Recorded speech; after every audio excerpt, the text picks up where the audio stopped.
Vamos iniciar o estudo do 10º módulo, que vai ter 2 partes. E hoje nós vamos estudar família e energia sexual. Sempre com a percepção espiritual, claro, né? Então, vamos aqui, família. A célula básica da sociedade é a família. Nela, reencarnamos para encontrar e conviver com outros espíritos que podem ser simpáticos ou antipáticos a nós. Portanto, alguns são amigos que se auxiliam mutuamente. Outros são desafetos com os quais tivemos conflitos no passado. Então, a gente já abre assim, dizendo que nossa família é um reencontro com espíritos que já convivemos. Muitos já temos laços de amizade, de amor. Outros tivemos alguns conflitos no passado. E a gente vem para essa reconciliação, essa ressignificação. Dar um novo significado a fatos que aconteceram no passado. E ali conviver. Isso é uma regra geral para a composição de família. Os espíritos envolvidos na família, eles podem, encarnação após reencarnação, mudar de posição. Quem foi? Muitas vezes meu pai e minha mãe, já foram meus irmãos, já foram meus filhos. Eu posso reencarnar como mãe de algum deles, pode ter sido primo. É uma troca de posições de acordo com a necessidade de cada um. O livro dos Espíritos nos ensina que pode acontecer de alguns espíritos estranhos àquele grupo reencarnar na família. Pode sim. Por alguma oportunidade, de uma experiência que ele precisa passar, e a circunstância necessária para ele renascer ainda não se apresentou, e ele entra naquela família. Porque ali tem a experiência que ele precisa. Tem uma oportunidade de conviver na experiência justamente que ele precisa. No inconsciente, esse espírito acostuma a se sentir estranho no grupo, mas o laço consanguíneo é muito forte, então ele reconhece ali o parentesco dele, né? A gente estudou aqui o planejamento reencarnatório, e nesse planejamento prevê tudo isso. Essa convivência nos faz evoluir para uma consciência melhor, tanto pelos esforços intencionais, quanto por força das leis da vida. Então, essas mudanças vindas de reações aos estímulos que a vida apresenta. Olha só, a vida apresenta a situação para que a gente reaja a essa situação, de forma que isso vai ser um impulsionador para a nossa evolução. Por exemplo, uma pessoa que já foi envolvida em violência, ela já passou pelo aprendizado, já aprendeu que a violência é contrária às leis de Deus e não quer mais viver nisso, já passou pelos seus arrependimentos no mundo espiritual e reencarna numa situação em que ele vai dar de novo com a situação da violência. Aí é que a gente chama de prova. Como ele vai reagir àquilo novamente? Muitas vezes uma pessoa tem uma resignação muito grande, tem um controle muito grande quando o ambiente é de violência. E aí ele mostra que realmente já cresceu naquilo. E outras coisas que a vida vai apresentar, um assalto, um roubo que acontece contra mim, um problema na família, são as forças das coisas, que o livro dos Espíritos usa esse termo. Evoluir por força das coisas. Evoluir conforme a reação ao que acontece com a gente nessa encarnação. Ou, paralelo a isso, a gente pode evoluir também intencionalmente. Eu faço esforço para evoluir. Por exemplo, estudar aqui. Isso é um esforço que cada um aqui está fazendo para compreender a vida espiritual e crescer como espírito. Também você passa a olhar para você mesmo e identificar os processos que lhe desequilibram. Quando tal situação acontece, eu me desequilibro, eu me reto, eu fico com raiva. às vezes reajo com agressividade. Aí você vê aquele processo em você e você começa a trabalhar ele intencionalmente. É o que a gente chama de tomar a rédea da própria vida. Eu já vi uma metáfora dizendo assim, é você sair da plateia do teatro, que você assiste a sua vida, e subir no palco. Falar, não, eu sou ator da minha vida. Não é uma boa metáfora? Você sai da plateia, para de assistir a sua vida. Para naquela ideia de deixa a vida me levar. Você fala, não, eu é que levo a vida. Aí é o intencional. Geralmente acontece, a primeira acontece sempre, força das coisas. E a segunda com quem já está buscando o mesmo crescimento. Ambas possibilidades acontecem conjuntamente. Mas quanto mais o esforço próprio, mais meritório é. Porque você não está nem esperando aquela situação para lhe fazer crescer. Você já age antes disso. É como uma pessoa que, por exemplo, come muito doce, ou comeu também na vida passada, e descontrola o açúcar no sangue. Só vai tomar providência quando a diabetes chegar, quando a taxa de açúcar subir demais. Aí você fala, não, agora eu vou controlar. Se você controlasse antes, nem chegava nisso. Olha como é. E a depender do esforço próprio que a pessoa faz para tirar os seus erros, para tirar o seu comportamento ainda deseducado, esse esforço pode estar livrando a pessoa de uma expiação. Olha só, ela tem a predisposição para se envolver em um processo de sofrimento, seja uma doença, seja uma violência, seja um acidente. Ela tem aquela predisposição, ela tem aquilo já no plano e no perispírito dela. De acordo com o esforço que ela faz para mudar aquela característica, ela nem passa pela expiação. É como se ela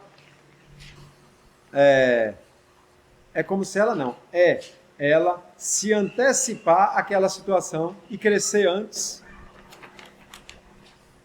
A vida harmoniosa ou conflituosa entre membros de cada família vai depender do processo que está sendo trabalhado com aqueles espíritos reunidos por parentesco, que podem ser por laços biológicos ou adotivos.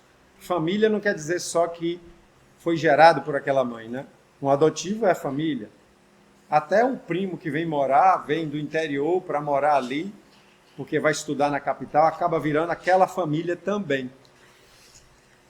Então, é aquela relação que está sob o mesmo teto, que está na intimidade ali do lar, é a família.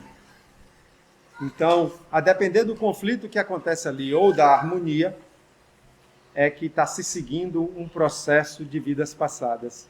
Um processo de cada um manifestar o que é, o que traz como vibração.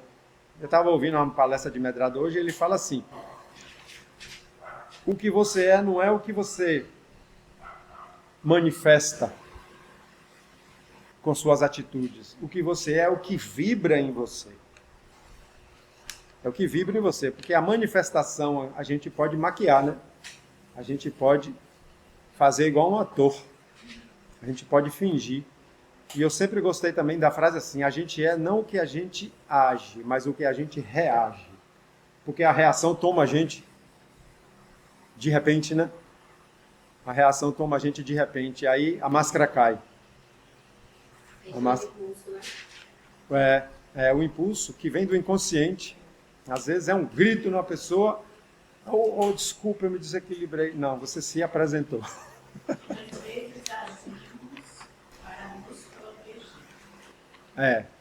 Às vezes é uma coisa legítima, sem malícia. É o que Jung chamou de personas, máscaras.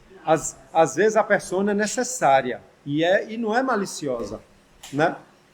Para você chegar no ambiente. Se me convidarem para ir numa igreja evangélica, por algum motivo, eu vou entrar lá e respeitar. E vou botar uma persona. Não vou chegar lá falando de reencarnação, nem vou chegar lá, né, dizendo que eles estão errados, nada disso. Só para dar um exemplo. Assim como você não vai chegar a uma comunidade. Muito bem lembrado. Você tem que descer um pouco a um. Muito bem lembrado. Ótimo exemplo. Vou até repetir para gravar. Ela falou aqui que é você chegar numa comunidade que não tem o estudo acadêmico, né? Que não teve escola, e chegar lá falando difícil ou apresentando seus diplomas, né? Então você tem que botar uma persona do bem, né? E fazer até a empatia com eles. É exatamente isso. Os espíritos que trabalham no planejamento reencarnatório já têm uma noção. Noção nem caiu bem aí, já tem o conhecimento. Mas mais ou menos precisa essa noção de como vai se desenrolar aquela convivência. Mas, de qualquer forma, quando há ódio remanescente de vidas passadas, mesmo que os conflitos sejam esperados, ainda assim acontecerá o início de aproximação de velhos inimigos. E sempre há ajuda de espíritos amorosos para as famílias. Olha só o que aqui traz. Traz o exemplo... Pode pegar a cadeira aqui? Traz aqui o exemplo que André Luiz trouxe no livro dele. Quando ele conta, e um caso que eu repito sempre, dos 2 senhores de engenhos que maltrataram os escravos, né? Que o senhor de engenho teve um filho com a mulher escravizada dele, e a senhora de engenho ficou sabendo e se revoltou. E aquele casal de escravizados foram maltratados a ponto de morrer. E foi gerado um ódio ali simultâneo, de lá para cá e daqui para lá, e se encontraram no mundo espiritual. O ódio foi tanto que eles se imantaram lá, eles não se largavam. E reencarnaram juntos. Foi a resposta que foi dada a André Luiz. A espiritualidade sabia que aquela família ia ser conflito puro, a ponto de um até matar o outro. Mas era necessário esse primeiro encontro, essa primeira aproximação. Porque, de qualquer forma, um vai levar na mente que aquela foi minha mãe, aquele foi meu filho, para as próximas encarnações. Vai levar. Renato, eu li certa vez que aqueles gêmeos por conta de débitos muito graves. Unidos pelo ódio, né? A maioria deles unidos pelo ódio. Não Os sei se é real. chipófagos. Eu já li sobre isso também. Faz sentido. Eu já li sobre isso também, mas o que faz eu ainda ficar com o pé atrás é os exemplos que eu vejo, não de chipófagos, mas de gêmeos. Eu tenho na minha experiência exemplo de gêmeos que se dão muito bem, se gostam muito. Eu tenho 2 irmãs gêmeas que uma já desencarnou, mas elas são muito unidas. Então, mas isso aí também eu já li, que essa união... Agora eu conheço também gêmeos, quando eu morava em Dias d'Ávila, que eles não se gostavam. Inclusive faziam tudo para ficar diferentes a fisionomia. Cabelo, roupa, tatuagem, faziam tudo para um não parecer com o outro. E mesmo nessas famílias que o planejamento já prevê que vai ter muito problema, ali a ajuda é intensa, não deixa eles ao léu, não deixa eles por conta, né? Sempre tem a intuição, sempre tem os conselhos fora do corpo, quando nosso corpo dorme. Quando nosso corpo dorme, a gente está percebendo o mundo espiritual, né? Então acontece quando a pessoa está aberta a isso, conselhos, reuniões. O livro Sexo e Destino mostra muito isso, de reunir com o espírito fora do corpo. Quando há na família um parente de comportamento criminoso, olha só, na família, um parente de comportamento criminoso, ou com deficiência intelectual, ou física, ou de difícil convivência, e isso não é incomum, isso é comum ter nas famílias. Isso proporcionará ao grupo o aprendizado necessário para a evolução mais urgente que o caso requer, pois estamos sempre cuidando do que está mais nos afetando em cada momento. Então, olha só, esse comportamento, essa necessidade urgente que eu digo é assim. Inclusive, o verbo mais adequado é premente. Premente é aquela necessidade que está mais lhe incomodando, lhe machucando no mundo espiritual. E muitas vezes levando o espírito ao umbral. Então, aquilo é mais urgente, ele reencarna mais para cuidar daquilo. Porque falar o plano reencarnatório não é para ninguém virar espírito puro aqui na Terra. Aqui na Terra não sai espírito puro. É como dizer, no primário não sai doutor. Você não vai ter um engenheiro, um médico saindo da escola primária. Então, é aquilo que está mais incomodando vem ser tratado, aquilo que está mais pronto para você poder crescer é que vem ser tratado na encarnação atual. Você não vai pegar uma disciplina difícil de universidade e dar para uma criança que saiu do 2º, 3º ano primário. Ele não está pronto para isso. Claro que aqui na Terra tem vários níveis, né, de situações. Então, falando ainda do parente problemático, criminoso ou deficiente, abandonar esse parente ou humilhá-lo poderá adiar o plano que havia sido pensado para a reencarnação.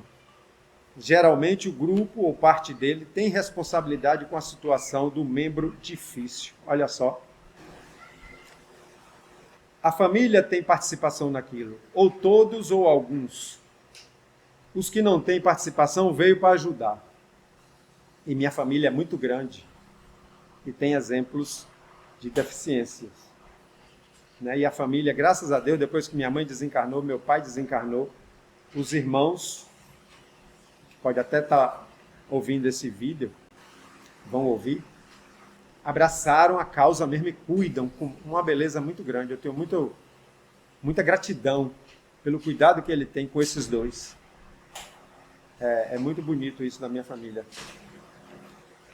Somos criados por Deus como seres individuais, né? Quando a gente é criado, o princípio espiritual, a gente é criado como um ser individual. E colocados na vida e em família para desenvolvermos a paciência, a renúncia, a caridade, o respeito, a partilha, o amor. Então a gente vai convivendo em família e desenvolvendo esses comportamentos nobres. Essas capacidades desenvolvidas são vividas depois na sociedade, convivendo com pessoas de outras famílias, formando assim a reunião da grande família universal, que é a compreensão que teremos quando nos desapegarmos do ego.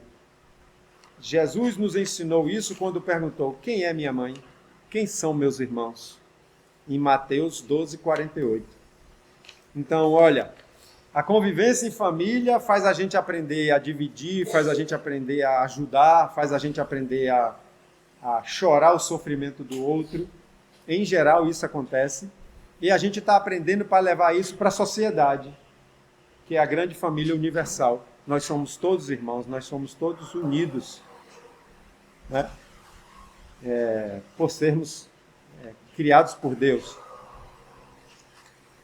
Então, quando a gente quiser ter uma dimensão do que é o amor, que Jesus veio nos dar e nos ensinar, é você só imaginar uma mãe amorosa, uma mãe que ama aquele espírito, não aquele filho que ela pariu, que pode ter conflito, né, de vidas passadas, mas aquele espírito, uma mãe muito amorosa, e saber que a gente vai um dia amar todas as pessoas nessa intensidade.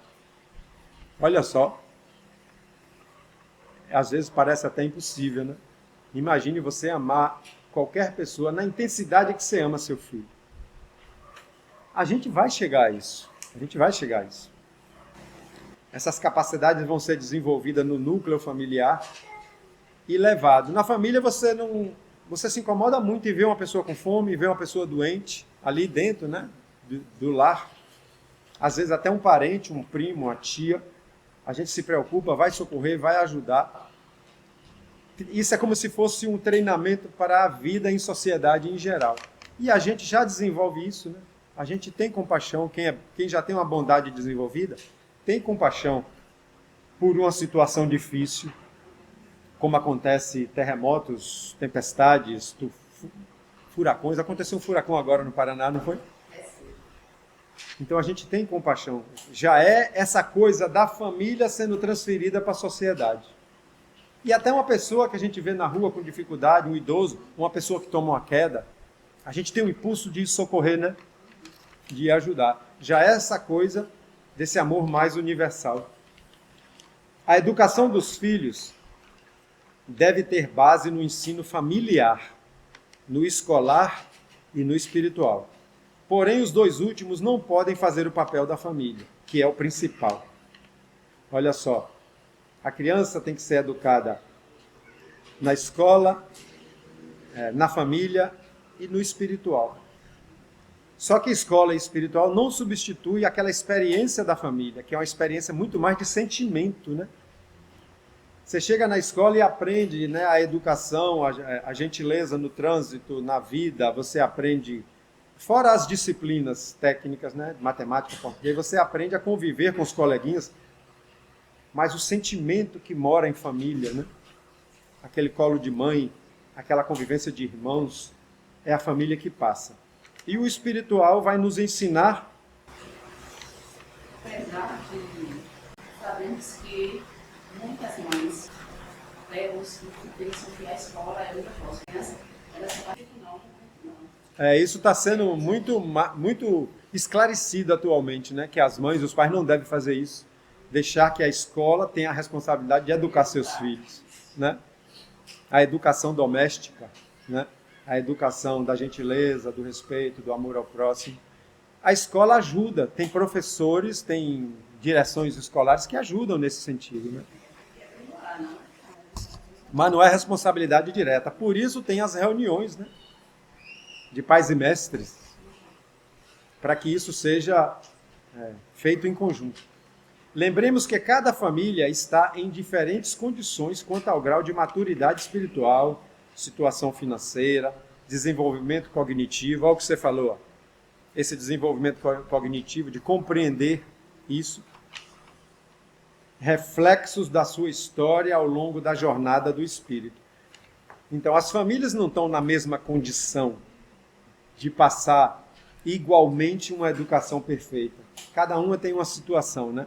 E é só a gente olhar em volta, olhar na nossa própria família maior, família de primos, tios, avós, e a gente vai ver que isso é uma realidade, né? Então, vemos aí que não há um padrão para todos. O que nos mostra ser uma família conflituosa pode ter ali um avanço espiritual para o momento. Então, mesmo que aquela família não tenha esse discernimento para a boa educação, e sempre falhamos, mesmo assim, olha o exemplo que eu dei de André Luiz com a família de senhores de engenho e as pessoas escravizadas. Mesmo assim, ali acontece um crescimento. Mesmo ali acontece um avanço que cada um precisa. Porque as coisas de Deus, da espiritualidade superior, não falham. Ninguém vai botar uma situação de família que não seja prevista algum crescimento. Dizer, aquela mãe é inimiga da filha, então eles falharam totalmente. Não. Ali pode estar dissolvendo um ódio muito maior de vidas passadas. E atualmente elas só gritam uma com a outra. Só diz desaforo uma com a outra. Quando em vidas passadas podem ter se matado, né? Se odiado. Então sempre há esse salto de crescimento. E não é só em família, não.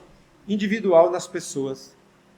Individual na pessoa, na história da pessoa, mesmo que a gente ache que ela é uma pessoa muito ruim para a sociedade, mas o processo dela já faz ela dar um salto. Olha o que a gente conversou no início, por força das coisas, as situações que a vida coloca, né? Entendamos então que a nossa melhoria como ser humano deve começar no seio da família. O nosso esforço em aprender os valores nobres do Evangelho deve iniciar na convivência com essas pessoas, que são as que nos conhecem na intimidade moral, ao mesmo tempo expandidos para a sociedade.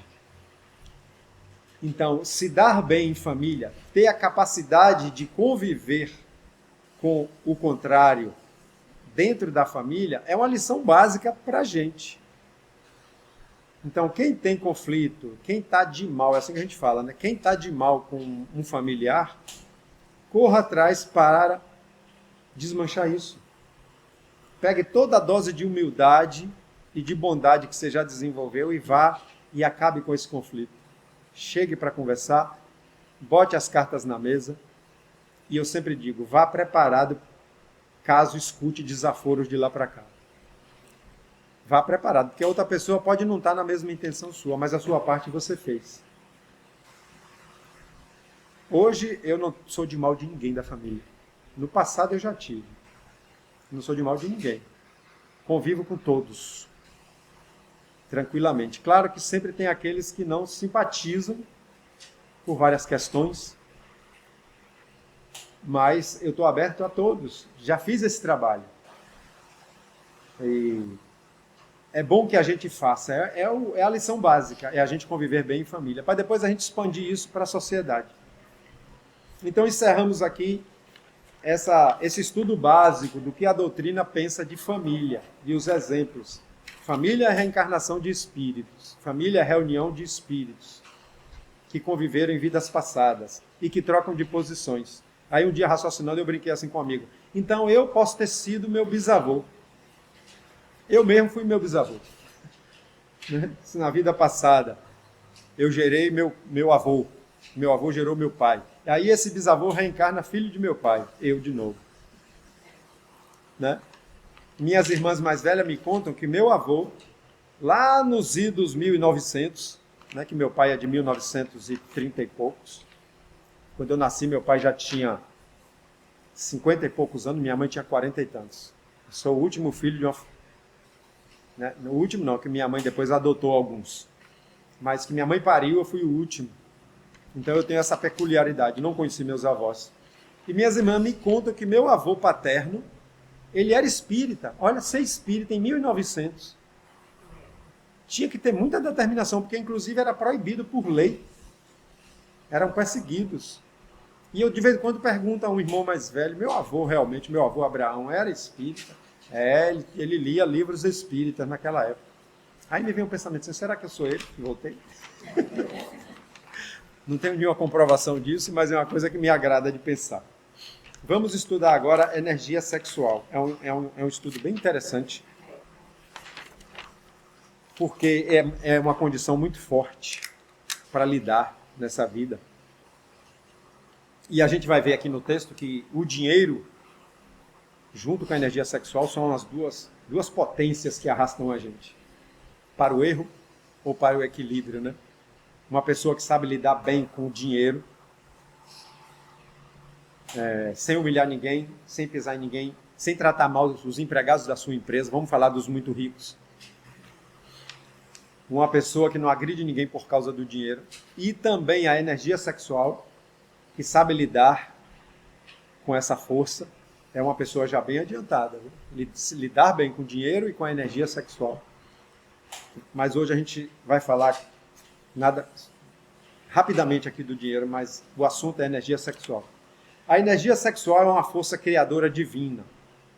Ela tem várias funções em nossa vida e se transforma ao longo da evolução do espírito.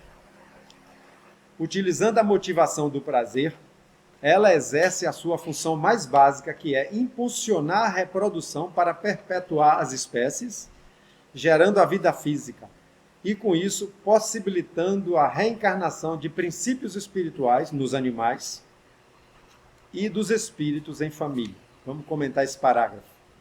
Olha só, a função mais básica da energia sexual é a reprodução.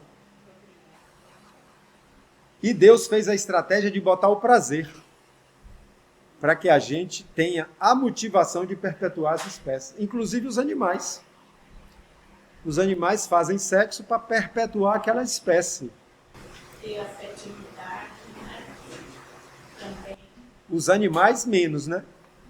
A gente. Isso. O ser humano também.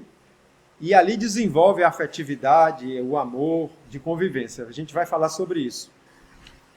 Então, gera o corpo físico, vamos agora falar só dos humanos, gera o corpo físico por essa energia e possibilita a reencarnação de um espírito que vai nascer naquele bebê, que vai nascer ali.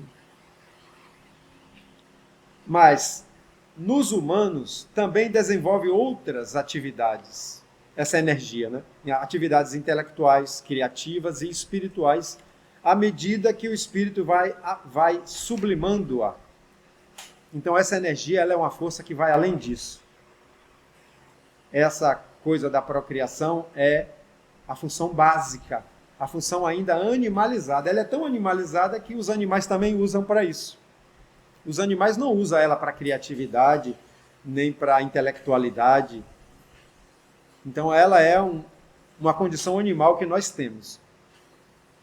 E ela vai sendo sublimada à medida que a gente vai desenvolvendo os sentimentos. Porque a gente sai do instinto, esse instinto vai sendo transformado em sentimentos, em emoções e sentimentos, à medida que a gente evolui. Essa energia deve ser utilizada com equilíbrio e responsabilidade moral e ética, se alinhando à consciência já adquirida nas relações afetivas. Então, cada espírito também vai utilizá-la de acordo à sua consciência, na sua consciência já desenvolvida disso. E o que é consciência? É conhecer o que tem de causa e efeito em cada situação. Se eu conheço causa e efeito, eu tenho consciência de uma coisa. Se eu sei que uma panela quente me queima, eu já sei causa, a temperatura da chapa da panela. Efeito, uma dor em mim. Então eu tenho consciência desse fenômeno. Se a gente tem consciência dos fenômenos que o espírito vive, a gente vai se tornando um espírito mais sábio. E eu sempre falo, né? Os espíritos bondosos, amorosos que a gente admira, eles passaram por todo esse aprendizado para chegar à condição que está. Essa poderosa energia, tomada aqui no sentido mais do prazer sexual, é, ao lado do dinheiro, um dos aspectos mais perturbadores para os espíritos desencarnados que, na vida encarnada, não conseguiram usá-la com equilíbrio e responsabilidade moral. Então, olha só o que traz aqui o ensinamento dos espíritos. Que esses dois, dinheiro e energia sexual, são duas causas mais presentes nos arrependimentos lá no mundo espiritual. Não são só elas duas, mas elas duas é que causa mais, aqui, ó, nos espíritos desencarnados, o arrependimento de atitudes equivocadas. E na frente a gente vai ver exemplos. Então são duas forças mesmo. E reencarnar é aprender a lidar com isso. A gente tem aí a eternidade para aprender. A gente não vai ser condenado ao inferno, graças a Deus. Graças a Deus mesmo, que Ele não criou o inferno. Nem capeta. Não existe isso. O que existe é a gente lutando. Lutando não é uma palavra legal. É a gente trabalhando em nós mesmos. Para ir crescendo e cada vez mais tendo uma vida mais fácil. Mais sublime. Ao ponto da gente chegar a ter uma vida sem resgates, apenas como provas e como ajuda aos outros, né? Ajuda aos outros a crescerem, da família, da sociedade. E até mesmo nós encarnados, a gente vê muito quantas pessoas, quantos espíritos encarnados se perdem no caminho por conta dessa energia sexual, por conta do dinheiro. Exatamente. Quantas pessoas Se perdem, cometem erros. por não saber lidar. Né? Quando estão juntas, então, a pessoa tem muito dinheiro, né? Acha que já tem poder, acha que já pode fazer tudo. E tanto com o dinheiro, como também fazer muita atrocidade, muitas coisas estúpidas em troca do prazer do sexo, né? Coisas graves. Mas isso é uma coisa que a gente ainda pode dizer que é muito presente na humanidade terrestre, né? Nós somos espíritos ainda com muita dificuldade nesses dois campos. Aqueles que já se destacam um pouco, vêm para nos dar lição.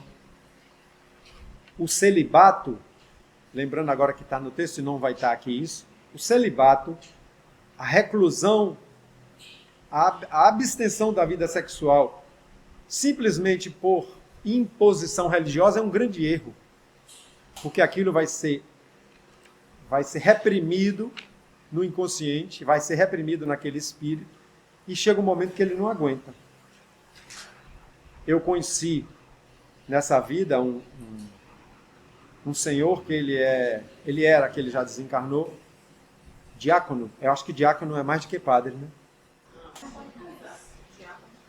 É? Então aprendi mais uma. Esse senhor me contou que eles, às vezes, tomam remédio, tomam pílulas para apagar o desejo sexual. Isso é uma agressão à natureza, né, do personagem. Ele teria uma família para deixar a sua herança. Então, a herança do padre é da igreja.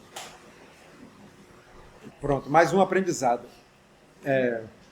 No nosso nível evolutivo da Terra, quer dizer, da nossa humanidade na Terra, a maioria de nós encarnados utiliza essa energia apenas para o prazer genital e depois para a procriação.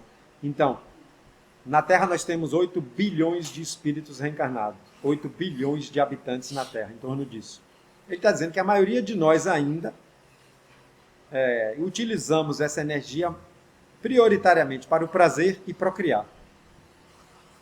Eu quero ter um filho, né?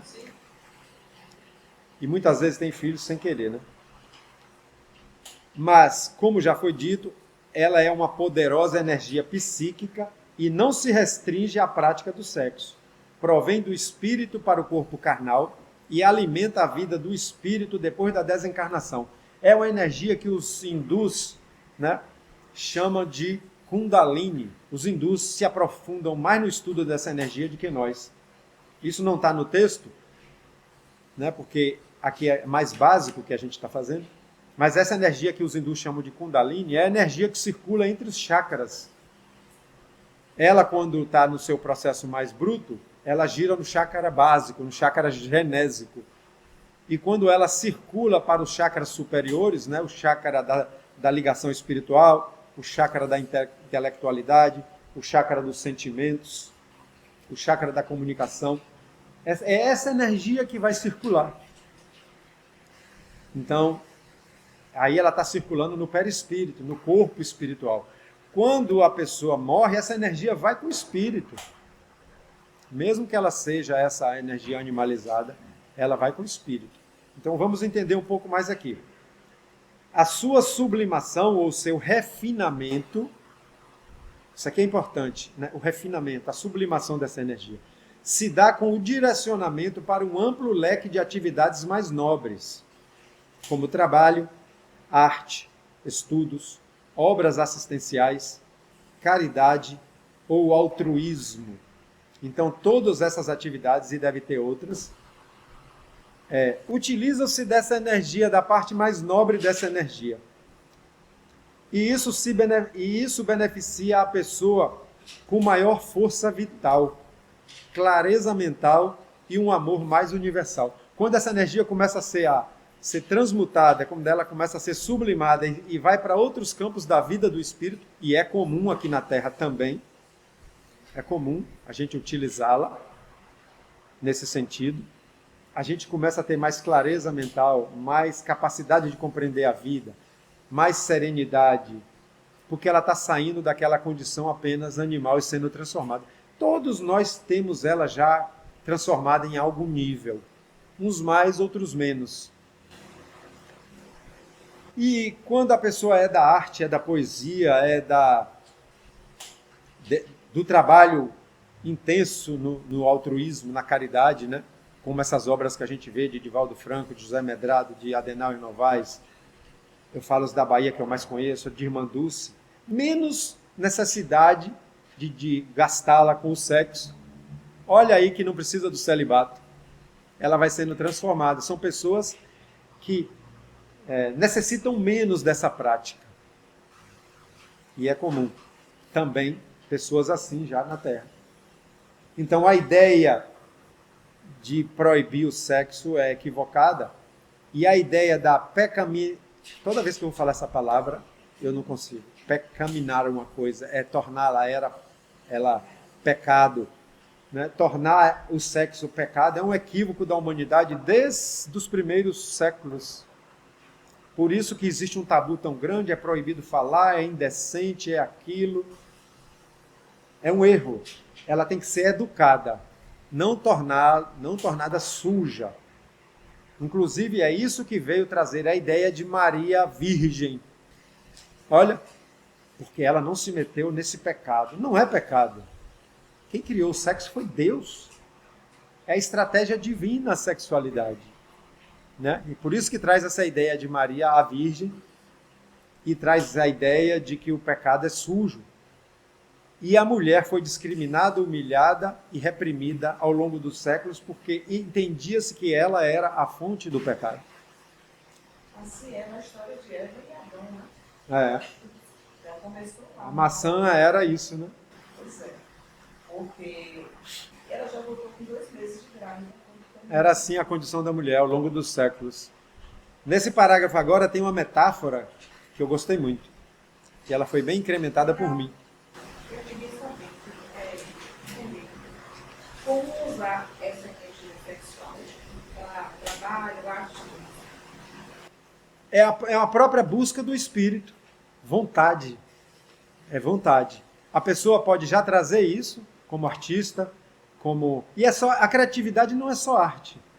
Uma pessoa que trabalha numa empresa e tem a criatividade ali de mudar os processos, de sugerir novos métodos, é uma criatividade. Entendeu? Por exemplo, botar essa câmera aqui de frente foi uma criatividade. Mudar a posição das cadeiras, às vezes, é uma criatividade. Entendeu? A criatividade não só está na arte. Respondendo sua pergunta, vem da vontade do espírito, do ideal do espírito, ou vem de um propósito. Por exemplo, eu não sei tocar instrumento musical. Já entrei na escola, aprendi um pouquinho de violão, depois larguei para lá. Mas é uma coisa assim, que eu gostaria de aprender, apesar de não ter trazido de vidas passadas. Entendeu? Aí a pessoa vai se jogando no mundo mais da criatividade, da arte, da poesia. Redireciona, né? Redireciona. Mas, outras coisas. Isso.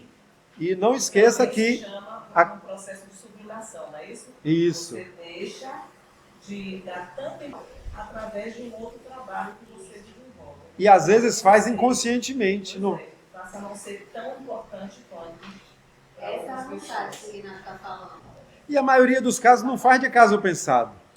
A pessoa tem, eu quero mudar um processo, já é a criatividade. Eu quero pintar telas, já é uma criatividade, entendeu? Já é uma sublimação disso. A caridade, a gente tem que falar mais da caridade, das obras assistenciais, da ajuda ao próximo. Tudo é essa energia que movimenta. Tudo é essa energia que movimenta. Quando Neuza e Dona Ana fundaram o Pão e Luz, é essa energia que deu a vontade a elas. Essa energia sublimada. Eu falei do Pão e Luz, mas todos os centros, suas casas religiosas que realmente são voltadas para o amor, é essa energia sendo usada para outros objetivos da vida. Uma pessoa que chega numa comunidade e pega aquelas crianças pequenas todas ali e fala, eu vou dar aula para vocês, vou dar reforço escolar de graça. É essa energia saindo do objetivo apenas sexual, entendeu? Mas isso não é... As pessoas fazem conscientemente, já é de um próprio propósito do espírito. Então vamos aqui para uma analogia que eu fiz. Quer dizer, eu pesquei e melhorei, porque eu vim da indústria do petróleo, e é uma analogia bem coerente da sublimação dessa energia. Usando uma analogia com o petróleo, que é uma fonte de energia bruta, né? O petróleo é uma borra. Para quem não conhece petróleo, o petróleo é igual uma manteiga preta. Imagina uma margarina preta, é o petróleo. Ele não é líquido, não. A indústria do petróleo tem que esquentar ele com caldeiras para ele correr nos tubos. E se aquilo esfriar por causa de alguma coisa e congelar dentro dos tubos, é um problema sério. Então, é uma coisa bruta o petróleo, né? Em forma de betume, é uma borra de betume. E que, ao ser refinado, olha aí o refinamento da energia, ao ser refinado gera asfalto, o asfalto é bruto, né? É aquela borra que joga no chão para fazer o asfalto. As parafinas das velas, graxas, já está melhorando, ó. Era um asfalto bruto, já é uma graxa que vai passar ali nos motores. Os óleos, os querosenes, está no plural porque existe vários querosenes, inclusive o de aviação, é um querosene especial. As gasolinas, nafta e gases. Olha os gases. Existem vários tipos de gases que vêm do petróleo. Imagine aí que aí já é o refinamento. Imagine aquela borra preta, bruta, pesada, virou um gás. Transformar em gasoso, né? E é um gás útil, um gás que vai, tanto o gás de fogão, como o gás que é usado nas indústrias. É como se ele fosse ali o uso mais nobre daquele petróleo bruto. E agora o petróleo está virando um vilão, né? Porque está dizendo que é ele que polui o universo. Mas é a fase da humanidade. Vai chegar um momento que a gente não vai usar mais ele. Ainda está longe, porque o petróleo não é usado só para movimentar carro. Todo o plástico que tem dentro da sua casa é feito de petróleo, tem remédio, tem até chocolate feito com base de petróleo.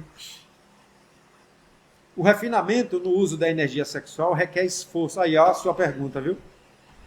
O refinamento no uso da energia sexual requer esforço e mudança de pensamentos, ó. Se direcionando... obrigado. Se diferenciando da mentalidade coletiva, porque a mentalidade coletiva é mais nesse foco, né, de utilizá-la para o prazer. É um processo de diminuição da condição animal, na qual ainda estamos, para avançar gradativamente para a condição espiritual. É esse processo da gente se desanimalizar. É um processo natural. E indo cada vez mais para a condição espiritual. Quando a pessoa não evolui nesse trabalho, vivendo essa energia com o exagero e desequilíbrio, tornando um vício, acontece de o espírito se embaraçar em futuros processos de sofrimento, ao levar dores aos outros com desilusões. Aqui que a gente vai citar agora são casos graves. Não é daquela pessoa que faz muito sexo, não é daquela pessoa que gosta. Não, aqui que a gente vai citar agora são casos mais graves, que comprometem muito o espírito. Né? Desilusão, você enganar uma pessoa com falso amor. Gravidezes indesejadas, abandono de filhos, poligamias, abortos desnecessários, destruição de lares e estupros. Olha quanta coisa o uso exagerado e viciado do sexo pode trazer. E aqui tem abortos desnecessários, porque existe o aborto necessário. O Livro dos Espíritos prevê. Olha só, o Livro dos Espíritos autorizando um aborto, quando a vida da mãe está em risco. Lembra dessa questão? É perguntado. Quando a mãe tem uma grande chance de morrer, esse aborto é necessário. E o espírito que veio como filho veio para viver esse processo. Só que a gente tem casos de mãe que a vida dela está em risco e mesmo assim ela não aborta, ela quer parir o filho, ela quer o filho. Aí é o processo de cada um. Então, viu quanta coisa pesada esse aborto pode trazer? E a gente não falou aqui das violências, né? Porque numa traição pode ter uma violência. Um filho abandonado, engravida a mulher e desaparece. Então tem várias coisas que o uso dessa energia sem moral, sem organização, sem equilíbrio, pode causar. Devido à incompreensão e ao preconceito disseminados, especialmente pelas religiões, é importante o esclarecimento que o espírito, na sua essência, não tem sexo.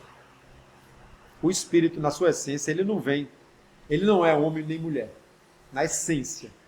Na sua história, ele precisa experimentar a vida de homem e a vida de mulher. Sua sexualidade é um processo psíquico manifestado nos corpos espiritual e carnal. Então, a sexualidade vem no perispírito também e é manifestada.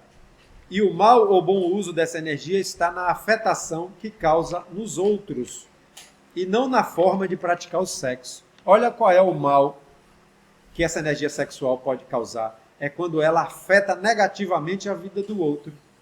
É aí que ela causa mal.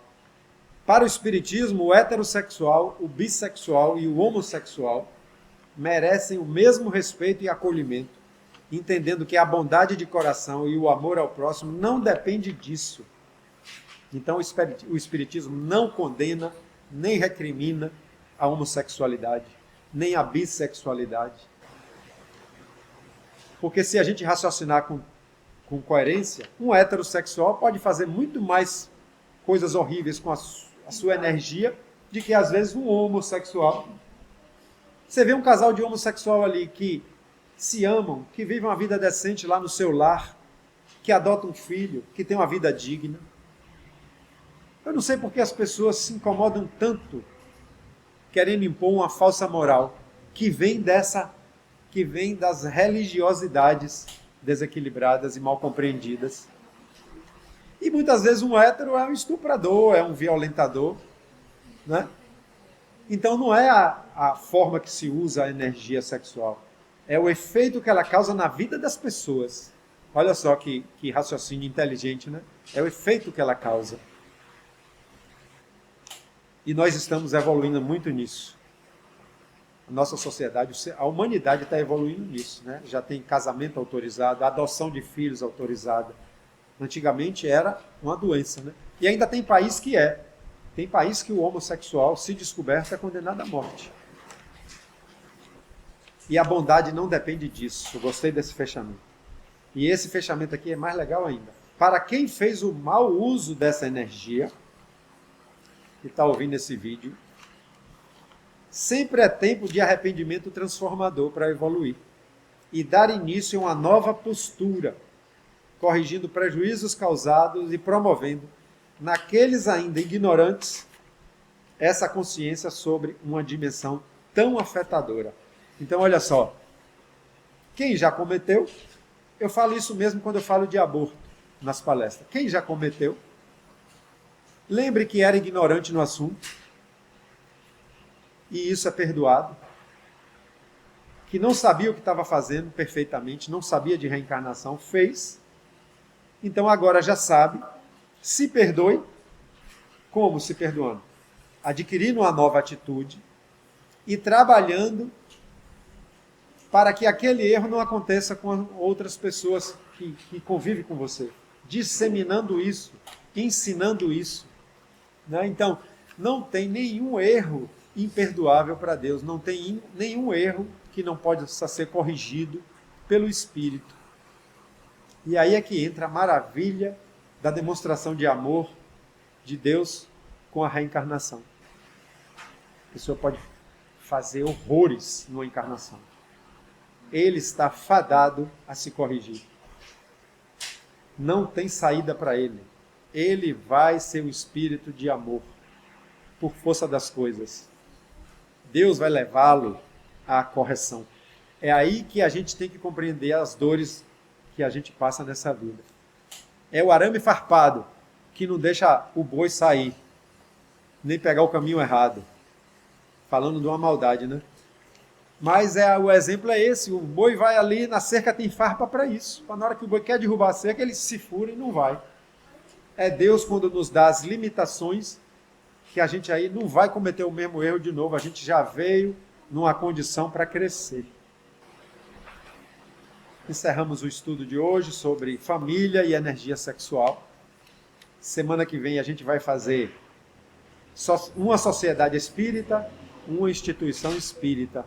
A gente vai fazer aí uns 20 minutos ou meia hora e depois fazer o encerramento na próxima terça.